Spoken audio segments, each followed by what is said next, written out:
Well, that'll do. January the 4th, and already you've got the game of the season in college basketball. If that gets trumped, just let us know when that's going to happen, because we'll certainly sign up to watch.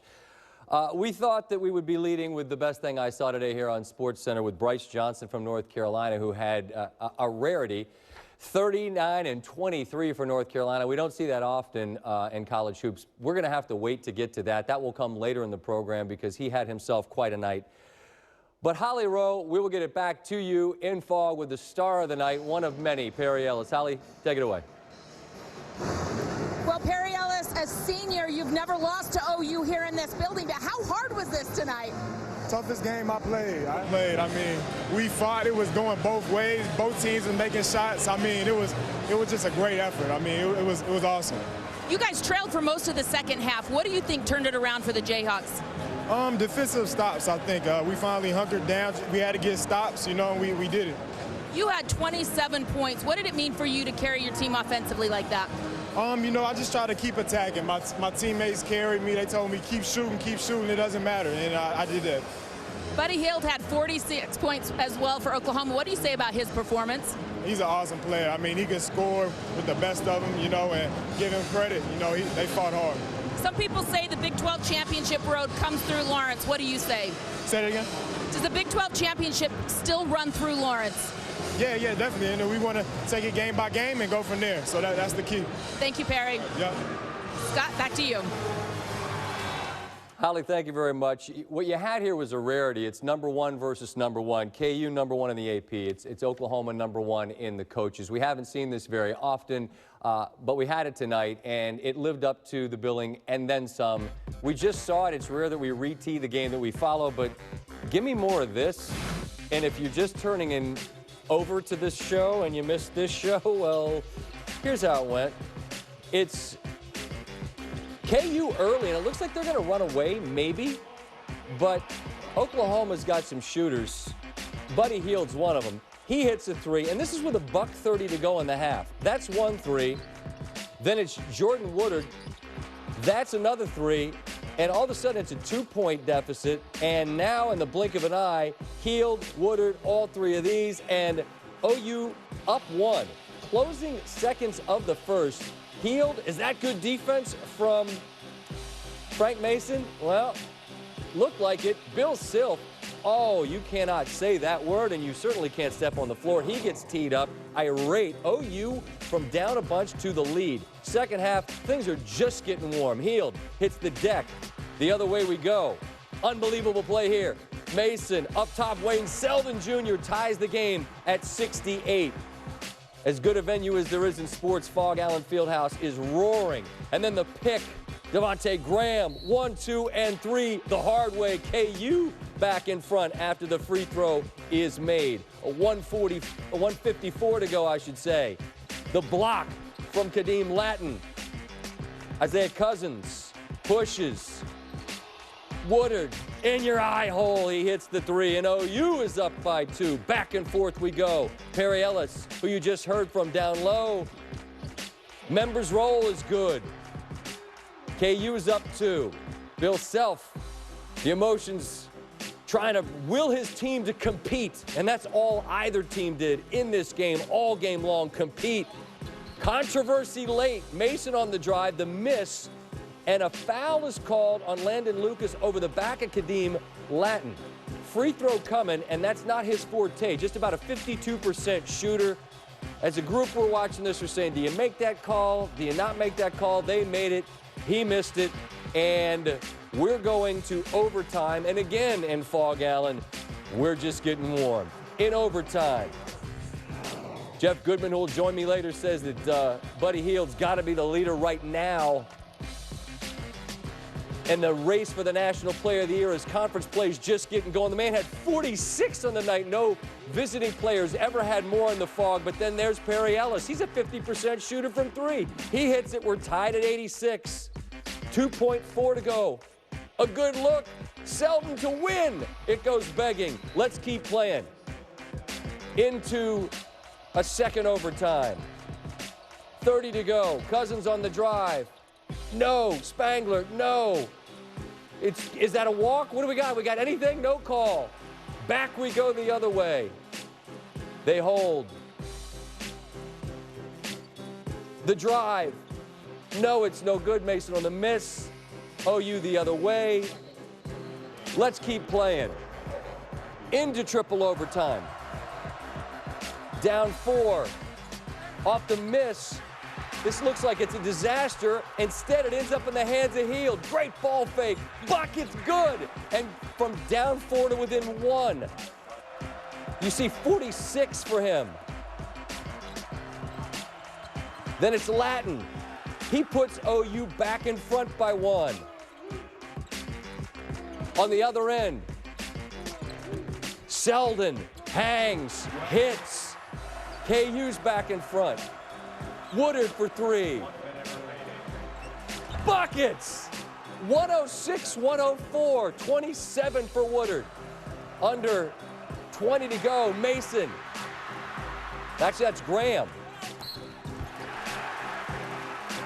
Gets the steal, gets the fouls.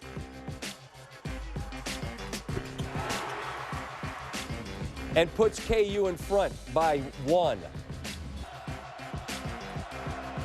Off the timeout, a turnover. Got a foul. They do. And now this is interesting strategy here. You heard Brent and you heard Dick talking about, do you foul? Do you let him shoot? Spangler has it knocked away by Ellis. Hield, double clutches, no good. And in the end, it's Kansas that wins 109-106 in as entertaining a game as you could hope to see. You see the threes for Kansas, 11 of 22. And you see the threes for Oklahoma, one of the best shooting teams in the nation. They go 16 of 33. And you see that 46 points were scored by Buddy Hield. And Buddy Hield was on the losing side, but I guess it's only a bit of a technicality, really, as Buddy sits with the headset on and joins us live here on SportsCenter. Buddy, thanks for hanging around after a disappointing loss. I saw smiles on the faces of both guys, both teams, I should say, as you walked through the handshake line. So much respect. Yes, sir. But yes, sir. What do you feel right now after you've given everything and you come up just 3 short? I just need a bed right now, I'll tell you the truth. But it was a tough game, and we fought hard. Guys competed, and we just came up short. Simple plays. I had a couple careless turnovers, cost us the game. Need to do better in those situations. When you got the ball there late, were you expecting the foul? Because as I was just describing, there's some debate. Should we let a guy like you shoot, or do we try to foul before you get the shot off? What were you thinking as that last sequence is playing out? I saw him run up to me, and I thought he was going to foul me, so I just put it up quick. And I had a little more time to create more space, but I thought he was coming to foul because, everybody now these days in college basketball, under like 3 seconds, they quick the fouls. And I thought Mason looked like he's going to foul me, and then he just went straight up, and he made a good play at it. I believe that that's as good a building as there is, not just in college basketball, but in all of sports. And the atmosphere was electric. Yes, What's it like when you're the guy, and they're rooting against you, but I know they cheer for you because they love good basketball. What's it like to be in the middle of this environment, man? It's a lot of fun, You see the fans bickering. So when I came on the court from pregame one where they was booing and stuff, but it's fun. It's a fun environment to be at, and it's one of the places you want to play in college basketball, and they're always energetic from my 4 years as a freshman, and the crowd is always the same. They never get different. It's probably was the loudest I ever heard this crowd because it's been 3 over time. But it's a fun environment, and I talked to Kansas. They play their hearts out, and we just came up short. As you were walking through the handshake line, I'm always interested, after a game like that, where you guys play 55 minutes of basketball, what's said? Did Coach Self say anything? Did any player say anything specific that stands out in your mind? Oh, they just give a lot of respect to me, and they just tell me just keep my head up and keep working. And Coach Self, we had a good relationship when he recruited me from the Wichita days when I was in Sunrise. So I know we have a lot of respect for each other, and I know I play a lot against all these guys through camps and summer camps, and me and Perry play in the same AU team. So we have a good relationship. I have a good relationship between most of those guys. So it's a fun atmosphere to be in, and I have a lot of respect for them. Well, it was a treat to watch. Get back in there with your teammates, travel safely home, and we look forward to watching you and your OU teammates continue to play through the conference play and then on into March. Thanks for the time. Thanks for hanging out. Be good, all right? All right, thank you so much. That's Buddy Hield, who, again, that's part of the reason why I would tell you that KU is as good a place as you'll ever see college basketball played. And there's Dickie V giving him some love as well. They love their college basketball there, and they've never seen a visiting player come in and score any more points than Buddy Hield had tonight with 46. But it's in a losing effort as KU and OU. Again, it was number 1 versus number 1. It's a bit of a trick with semantics, but actually it's not. You had the AP and you had the coaches, and he ties Mike Wroblewski back in 61-62. Kenny, that was before SportsCenter. Kenny Maine's here tonight. Anthony Peeler, I'm a little more familiar with his work. He had 43 back in 91-92. But what else could you ask for, man, than that? 1 versus 2 or 1 versus 1, if you like, does not disappoint. 3 overtimes required to settle the differences between KU and OU after the Jayhawks won. Bill Self in the locker room talking to his squad.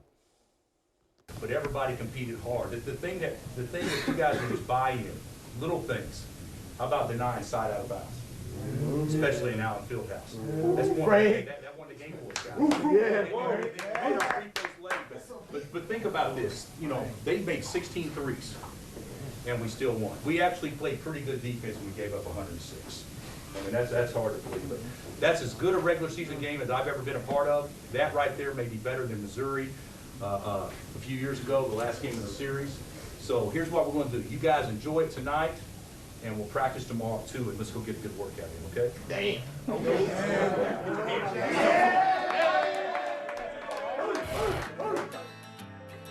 You see that this is not something that's happened a great deal. Man, what if Twitter existed 73-74, NC State, UCLA? People would have had a time with that. 56 and 57. Wow, KU and North Carolina, 3 overtimes back then. Well, this was a treat.